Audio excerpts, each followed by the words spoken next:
அந்த அமிர்த கலசத்தை இப்ப யார் எடுத்துக்கிறது, தேவர்களா அசுரர்களா அப்படின்னு சண்டை வந்தது. அப்போ தேவர்கள் இது எங்களுக்கு அப்படின்னா, அசுரர்கள் இல்ல இது எங்களுக்கு அப்படின்னு சண்டை போட்டு இருந்த போது பெருமாளை பார்த்தா இந்திரன். அப்ப அந்த நாராயணனே மோகினி எனக்கூடிய ஒரு அவதாரம் எடுத்தார். மோகினி அவதாரம் பெண் ரூபம். அந்த அவதாரம் எதுக்குன்னா டிஸ்ட்ராக்ஷன் கிரியேட் பண்றான். அப்போ தேவர்களையும் அசுரர்களையும் வரிசையில உட்கார வச்சார். அப்ப அந்த அமிர்த கலசத்தை அவர் எடுத்துட்டார். தேவர்களுக்கு கொஞ்சம் கொஞ்சமா ஊத்திட்டே இருந்தார், அசுரர்களே இப்படி மயக்கிட்டே இருந்தார்.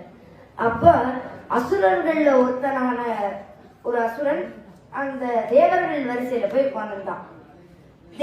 தேவன் மாதிரி மார்வேஷம் போட்டுன்னு போய் உட்கார்ந்தான். பெருமாள் அதை கண்டுக்கல, அவர் பாட்டுக்கு அசுரர்களை பார்த்துட்டே தேவர்களுக்கு ஊத்திட்டார். ஆனா சந்திரனும் சூரியனும் அதை பார்த்தா, இவன் அசுரனே, அசுரர்கள் எண்ணிக்கையில ஒருவன் குறையறான், தேவர்கள் எண்ணிக்கையில ஒருத்தன் கூடியிருக்கான், இவன் அசுரன் அப்படின்னு கண்டுபிடிச்சான். உடனே அந்த மோகினி, அதாவது பகவான்கிட்ட போய் சொன்னான், இவன் அசுரன், இவனுக்கு நீங்க கொடுக்காதீங்க அப்படின்னு சொல்லும்போது அவர் ஊத்திட்டார்.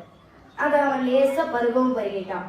இதை தெரிஞ்சுடனே இவர் அந்த அமிர்த கலசத்தின் மூடி சுதர்சனமா மாறிட்டு அதை வச்சு அவனுடைய அந்த உடம்பை பாதியா வெட்டினார்.